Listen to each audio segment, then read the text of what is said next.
This podcast is brought to you by Itopia Life Herbals, where cannabis and culture combine for a one-of-a-kind experience. Visit them at 10A West Kings House Road, just across from the Canadian Embassy. Also, follow them on IG at Itopia Life or their webpage.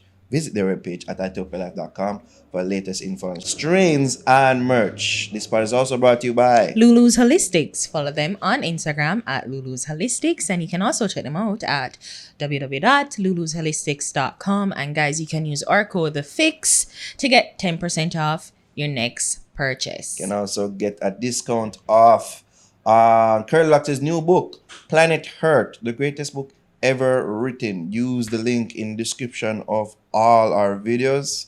Use the code THEFIXJA and get that discount on your next purchase on Curly Lux's new book, Planet Hurt. Also, what for big up? Lothian's Boutique. Follow them on Instagram at Lothian's Boutique. You can use my code Ariane10 to get 10% off your next bundle purchase.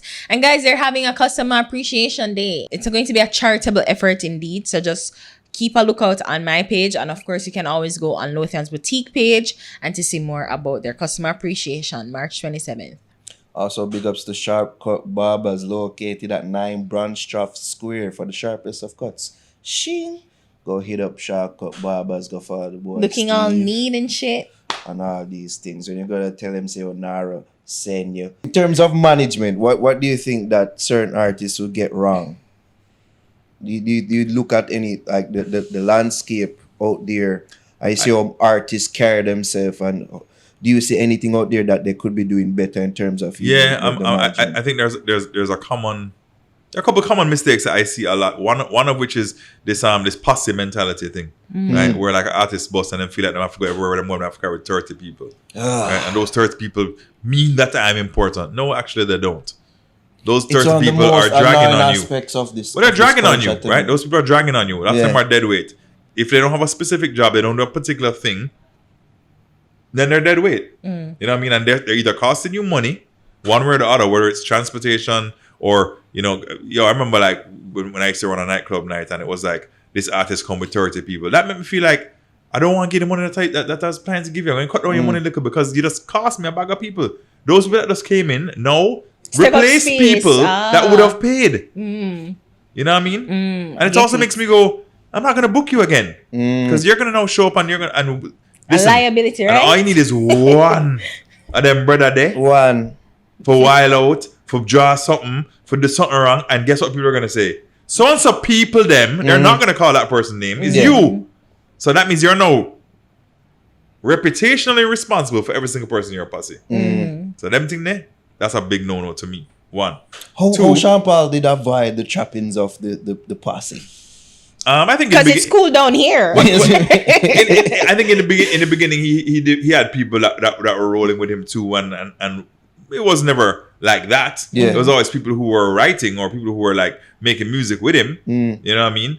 I think Jeremy's studio had a lot to do with that. Jeremy's studio was a very militant place about music. He was like, yo, if you're not there for something related to music, then you can't really there. Yeah, get the fuck out of here. You know what I mean? Jeremy said that. Yeah, Jeremy would say that. You know what I mean? And I think it fostered a certain seriousness. Yeah. Fostered a certain seriousness about the music. And a respect for the music. Yeah. You know what I mean? So I think that it wasn't that he never want a posse, but there just wasn't one there. You know what I mean? He had like 4 dudes around him that was all making music.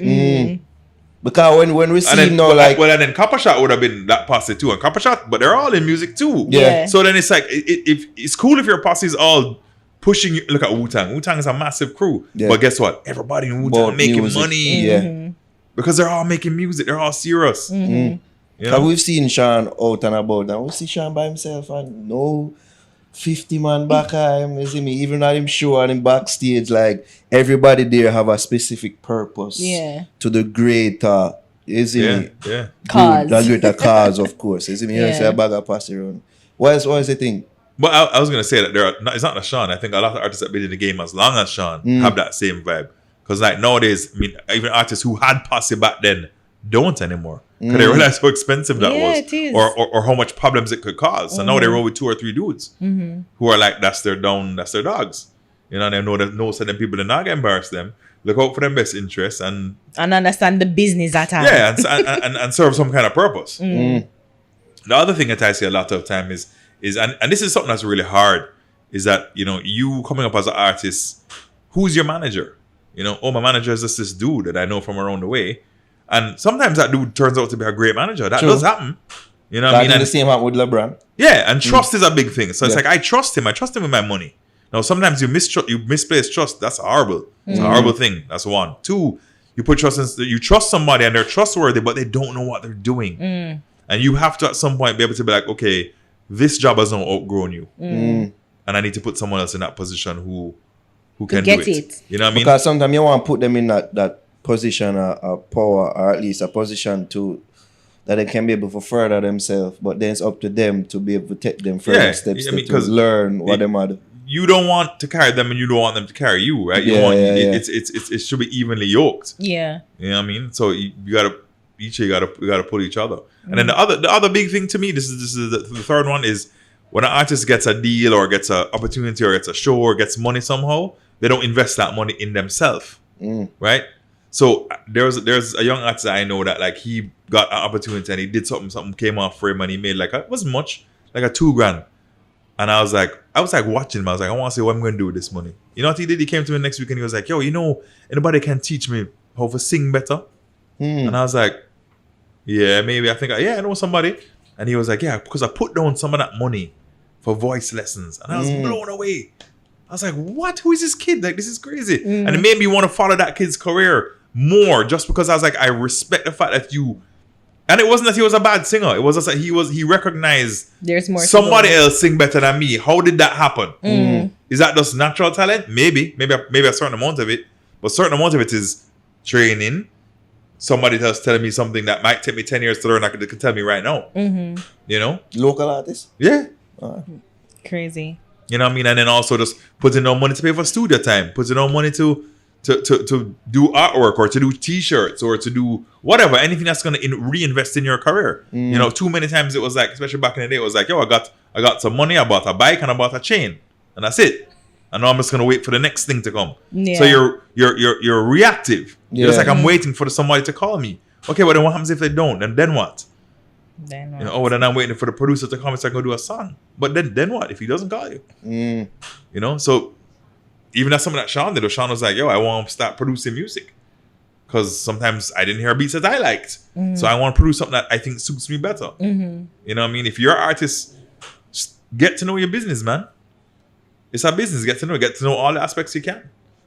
What do you think are some of the biggest misconceptions of artist management, that some of the artists then will probably misconstrue? Or some of the artists them that they don't really think they need a manager, or they don't even know what the manager is supposed to do. They just know they need a manager. Well, some of them don't know they need or don't think they need. Well, I also think there's a time that an artist needs a manager and a time that they don't. A lot of time artists, when I meet the artist and they're like, oh, this is my manager, I'm like, for what? Like, what is he managing? You know what I'm saying? Like, you ain't making enough money to feed yourself. That's hilarious. L.A. Lewis have a manager. Hey, listen. I think L.A. Lewis missed his calling. Like, he's a social media influencer, man. I swear, miss him calling. He's talented. He's a talented marketer. Exactly. Yes. I say it all the time. If the man did have an ounce of talent, he would have been the biggest artist. So if he does have a manager, his manager's not doing his job, because his manager should be saying to him, hey dude, we're leaving money on the table. This is where the money's at. Let's go get it. That's what a manager's supposed to do. So it'd be asking, wow. Maybe the manager realized that he probably don't have no talent for you. Like, say, keep it at this. You gotta push him into the lane where he can make some money. A professional public. Exactly. Hey, there's money in that too.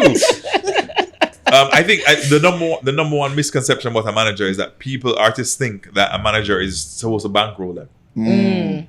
So that's why I get most of the time when people are like, oh, can you manage me? Because I think I need X amount of money to boss. And I'm like, so that just comes with it? You think I'm just going to start sometimes it does happen, right? And then I think there's also a lot of misunderstanding with that is, how does that money get paid back? Okay, if I'm managing you and you're like, okay, I need $100,000 to boss, and I go, all right, I have the $100,000. What's the understanding? Yeah. What's the agreement? When do I get back my money? How do I get back my money?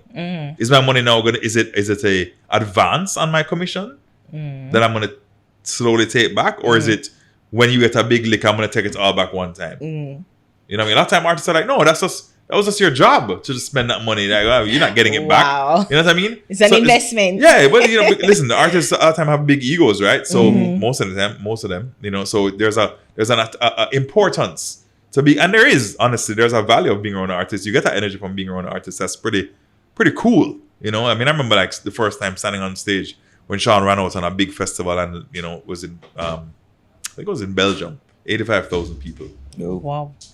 And that crowd lift up, and you small flex. when I say, you know, the energy that you feel just standing on that stage, nobody not looking at me, but you still, the energy is coming at you. Energy is something that is palpable. Yeah. It's a wave, and it's euphoric. Yeah. You know what I mean? And so I understand where it comes from, but I'm just saying, so some artists feel like, well, just being around me has value, so you just prefer to spend money and just love it. You know, and when I start making money, yeah, you can get your money, but you know, I get back All right. or all of that, or you know what I mean, or whatever. So, but, I think if you're a realistic person, you understand it must come back somehow. But there should be a conversation early about how that money comes back. Yeah. Not necessarily a mistake or a misconception, but something that a lot of artists don't understand is publishing. You know, so they sign away to publishing for little and nothing, without even really understanding what they're signing away. Yeah. So I think that is something that if you're going to be in the music business, you're going to be an artist or producer, writer, you need to understand publishing. You need to understand what it is. And you need to make sure that you defend it. And you need to make sure that you document it. So something that I always tell every artist to go and check out is a split sheet. So when you finish a studio session, if it's even on the back of a napkin, just write down, hey, how much of the song you think you wrote? How much of the song you think I wrote? Let's all kind of agree, and then let's just sign it. Because it's way easier to argue about that then. At the beginning, when the money not make than when it. it's a hit. Yeah. When it's a hit, there's that argument is going to be salty. Me 50, no, you. Correct. Yeah. So basic lessons like that, and I think that's things that, like, again, could be taught to people very early. Yes. I think that there should be some repository of information that an artist who starts to break can go and say, I need like a 1 hour. Yeah. Where I can go and just read some basic right? things and like kind of understand, like, when do I need a lawyer? How should I pay that lawyer? When do I need a manager? How should I pay that manager? When do I need this? When do I need that? When and how do you know? Because a lot of times, I mean, I talked to an artist recently who was like, "Oh, I don't have a lawyer," and I was like, "So who? Read the contracts. Who is your contract? I just read them." And he's like, oh, "No, don't do that." Because I've been in this business a long time and I don't understand a lot of the language that's in those contracts. So you better make sure that you have somebody reading that can understand and explain it to you. Because some people think that they can do it all, and we yeah. don't know everything, but from you don't know the value. You don't know the value of it. No, they think that it's just too much money, and I guess I've always saw like the ego of people who just think that they probably know more than someone else. Like, maybe they don't think they know more, but they think they know enough. You know, when they say a little bit of knowledge is a dangerous thing, that is the truth, right? So it's like, I understand a little bit, so now I think I can do without the person who knows a lot. And you can get into a lot of trouble like that. And then I guess some people ego just can't match with other people. So even if they want people there, it's just like, some people are just so unworkable with. So like you have somebody in your back of your mind that you're talking about. How much artists approach you like to be them manager? What is it? How much artists approach you and say, can you manager? Oh God. I mean, hundreds. I don't know. Yeah. Is it a thing that they think that you can replicate what you did with Sean, that you can do it with them? Well, yeah. Well, so here's where it comes from, right? It's egotistically they think they're as talented as Sean, right? So that's automatic. It's like, well, or them have the same work ethic. I just haven't gotten the opportunity. That's what they'll say. Oh, I think I'm just as good.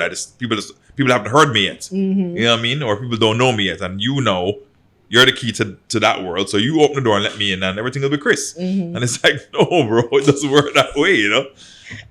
So I always say, like, sorry, I will jump back to my earlier point about you take. It's like, yo, win your house, right? Then win your block, then win your hood, and then win your city, then win your country. Then come talk to me. Yeah. You know what I mean? Like, show me that you've done some work. Show me that you've done some work, and I'll put you on to whatever I think, or whoever I think could help you. You know what I mean? To me, like, Just help out the thing then. Just give me a strength, no. Give me a So strength. one What does that strength. even mean? Usually it's money. They usually that's what money. That usually means money. Maybe sometimes just it's an just endorsement. yeah, like an endorsement, like What kind of probably endorsement? bring him to Sean Paul. I don't know, like something like that. And then A most of the time, collab. you endorse somebody you don't even hear yet, you know. Yeah. My bad, trust me. Just trust me. Yo, me No. have the baddest song on road. All of them have the baddest song on Oh, road. yeah, how many battles song I wrote? I mean, how's this ranking system on the road go? Oh, it go. Because all of them have the baddest song on road. I'd love to know. I'd love to know. how it Not works. on my road. Oh, God. Which roads are these? Which roads are these? No, and hey, if you can back it up, if you can be like, hey, look, this road's either, okay, all right, I'll listen. Yes, I have something. Bless up, Steve, for having this conversation Absolutely, with man. us. So it's been a long time in the making. People Yeah. even know. You know what I mean? But And I you- like talking to people like you because there's so much to learn, you know, and music is not just about people who are the business, as it says, not just about the person on stage, even though they make up a big part of it. But, you know, it's a whole system and machine behind that really make them be able to be on the stage. So honestly, that's cool. one of the things I really like about your show too. Is that when I started watching episodes, I was like, oh, Jeremy's on there, you know, staff is on there, other people like that. So to me, what that does is that lets kids who are interested in the business go, oh, wait a second, so that guy does that and he's successful or been successful, had success. Well, I didn't know that. So I think it's educational. What you're doing is, and you're creating that the repository of information. The artist can now go, yo, what did that guy say again? Oh, there it is. Oh, Yeah. Zine him said that. I don't know what that mean. I want to think now around similar. Or you know, so you're starting to create a documentation of our culture. By the way, Yeah. also this is one thing that is something that's been underdone. and that's one thing apart from, of course, being, you know, fuckery and being entertainment. that's one major thing that we set out to do. So That we was want the to that was the become- main goal. Yeah, To be able to have repository, a central place of Yeah. sorts where people can come and learn. I learn about the Yeah. culture. And that's powerful. It's super powerful. Oh, give thanks. Thank you. Yeah, Give man. thanks. Where can the people follow you, or where can people cop your new book? So right now the book Look is only down. available on Amazon, but I'm trying to bring some in, trying to get some printed here, which is difficult and expensive, but I'm working on it. So right now it says Amazon to search for me, Steve Urchin or Steve Wilson, and search for Yeah, Look where Down. Urchin come from? Urchin came from Mystic Urchin, which was my first music company a long time ago. And people just decided that I shouldn't be called Steve Wilson anymore. They're not, I must be called Steve Urchin. My bank has emailed me before and said, Mr. Urchin, so and so. And I'm like, See? you guys have Wait, my ID on KYC. file. The bank. You guys have my ID on I file. don't Know know. your customer. See? What? Yeah. Well, I guess I know me better than I thought, right? Even my Maybe bank that's call me now, yeah. it. Yes. yeah. Follow me at Brand New Machine on Twitter, which I've gotten just reignited about recently, as a repository for information as well. You up on Clubhouse? I'm on Clubhouse, but you know what? I haven't really gotten into it yet because I have 2 young kids, and it's just for me to have that silent time to be able to actually listen to something that's not music that they can't participate in, or even worse, to try and speak. Wow, like okay. that's some like late night, Difficult. 3 o'clock in the morning type stuff. You know what I mean? And then my wife see me in my office like about 3 o'clock in the morning talking to somebody. She's like, No, "Oh, what we who need you talking to?" No, what dancehall needs to do with it. Yo, take the you. So as I was saying. Exactly. God bless us. Look down. Shit on you may have Amazon, missed. Shit you may have missed. It's a cool book, and Yeah. as you promote it as a coffee table book, and I think Yeah. it would be like a good, well, Show for the those back of to us who Ari. have a coffee table in our room. Show the back. The man have the book pose though. Yes, right? Can you see? Can you see?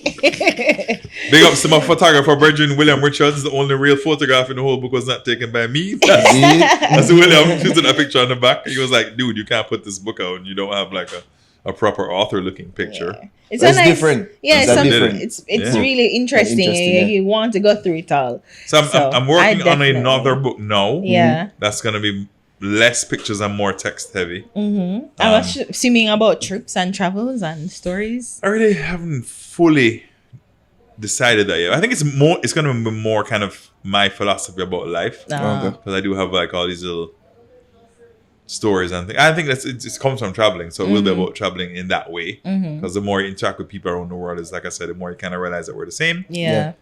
and that lessons taught in other countries apply just as well here or anywhere else, you know. Makes True. sense. Steve Wilson, people, give thanks. Yo, Give thanks. Sean Paul drop a project this week. There has management. Plug that too as well. As part of it. Album Live and Living. Sean Paul with a whole bunch of wicked fire collaborations. Busy Signal, Buju Banton, Intense, Massacre, Jesse Royal, Muta Baruka. People are going to vex if I don't call them names. Sato Bless, Jeez. Ras Ajay, Luga Man, Original Dirty Cup on there too. Who will leave off? Boy, holy pa people, because 21 different artists I'm collaborate with on this album. So track listing is there on my Instagram page. Yeah. Check it out, and of course on Sean's, check it out. We drop a wicked Busy Signal, Sean and Busy Signal named Boom. The Intense tune of a The vibe Intense too. tune, wicked, That real of a vibe. steel. We shot 6 videos for this album, and they're all, some are out already, some are coming, and there's gonna be a steady, some serious visuals and content coming out for this too. So check all those out. Live and Living. And we no play innocent cause we a sinner boy. Don't make me squeeze up this guy, yeah, in a boy. Hollow teeth enter and take out in a boy. Lunchtime pass so we eat him for dinner. And if them this father, they must be crazy. Rifle them tall, trigger finger no lazy. I call her now I'm outside. Off the trees,